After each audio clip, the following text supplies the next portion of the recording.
Shalom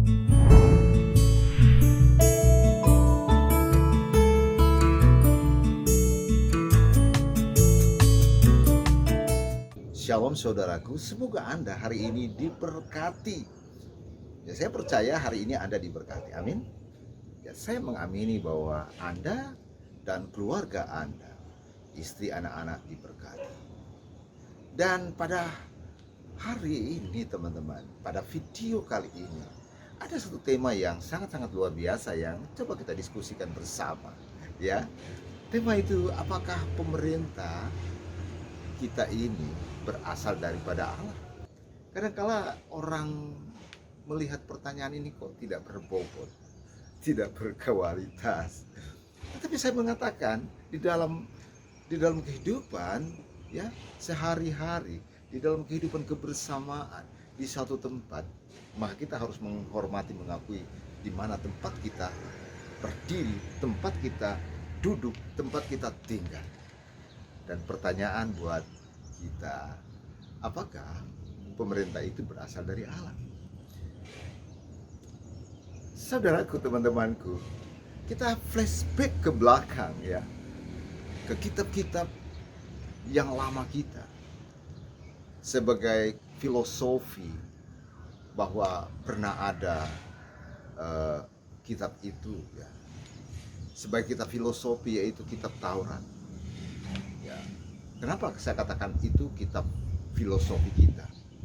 Sebab kita tidak mengimani kitab Taurat itu. Ya, kita tidak mengimani kitab Taurat dan hukum-hukumnya. Saya tidak pernah mengimani itu.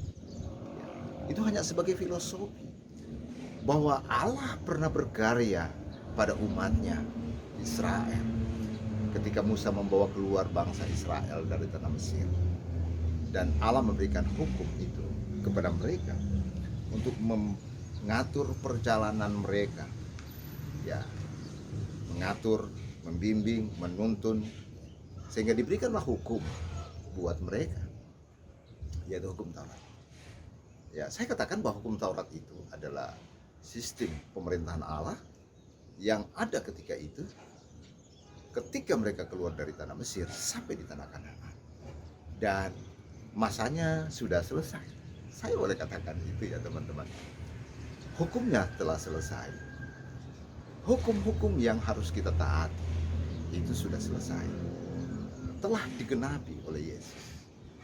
Dan kalau kita flashback tentang bagaimana kita mentaati hukum, bagaimana kita harus menghormati hukum itu, dan bagaimana implikasi hukum itu terhadap raja-raja di sekitar ketika itu, pada masa Musa keluar dari tanah Mesir, bahkan sampai di tanah Kanaan, orang Israel dan ada raja-raja Israel. Implikasinya adalah mereka tidak akan mengakui pemerintahan raja-raja yang lain. Bahkan mereka harus membunuh, mereka harus menghancurkan, mereka harus membumi hanguskan agar mereka mempunyai teritori. Ketika mereka masuk ke tanah Kanaan, mereka harus lenyapkan semua orang di situ.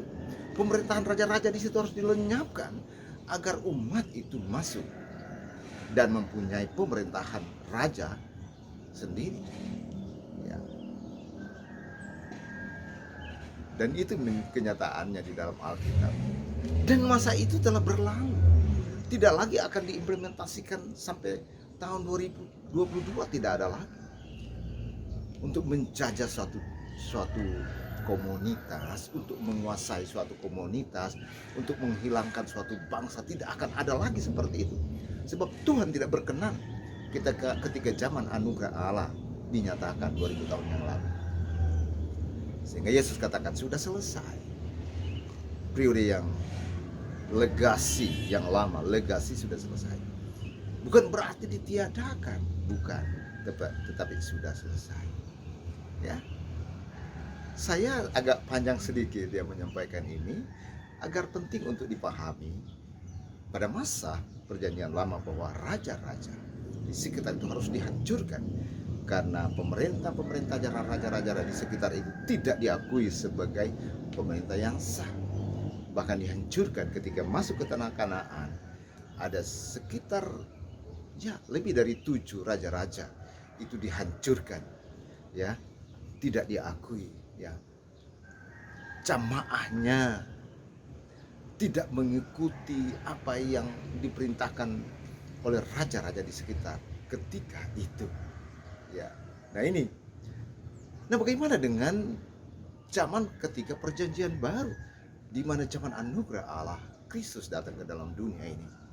Nah, kita akan baca satu ayat atau beberapa ayat di dalam surat Rasul Paulus kepada jemaat di Roma. Kita akan baca ya. Apakah pemerintah itu berasal daripada Allah? Oke, kita baca bersama-sama. Dari Roma pasal yang ke-13. Ya. Dari Roma pasal yang ke-13.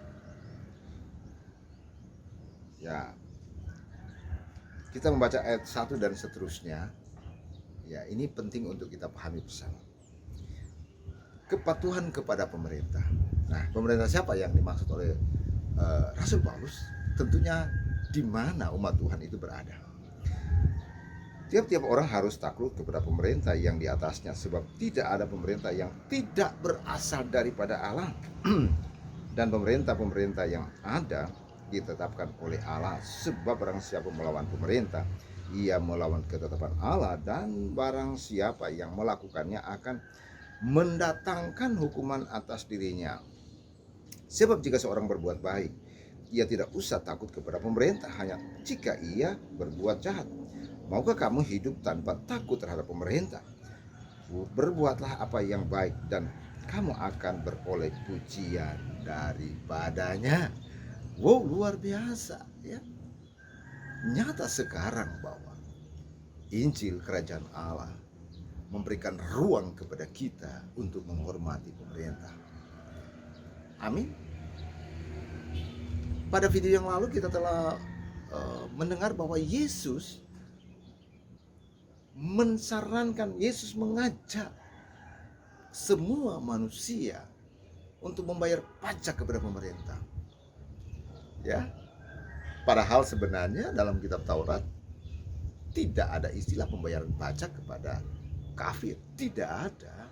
Tetapi Yesus mengatakan bayarlah pajak. Rasul Paulus menerjemahkan lebih dalam perkataan Yesus, sebab dia selalu merefer dari Injil kebenaran Yesus itu sendiri, bahwa pemerintah itu berasal daripada Allah. Jadi teman-temanku, saudaraku, hebat dan luar biasa kita yang percaya kepada Yesus. Saya katakan kita bisa hidup di segala tempat, zaman, peradaban, agama, ya, sebab kita disarankan, diperintahkan untuk mentaati pemerintah yang dimana kita tinggal. Ya, luar biasa. Imani itu, percayai itu. Tuhan Yesus akan selalu memberkati Anda. Amin.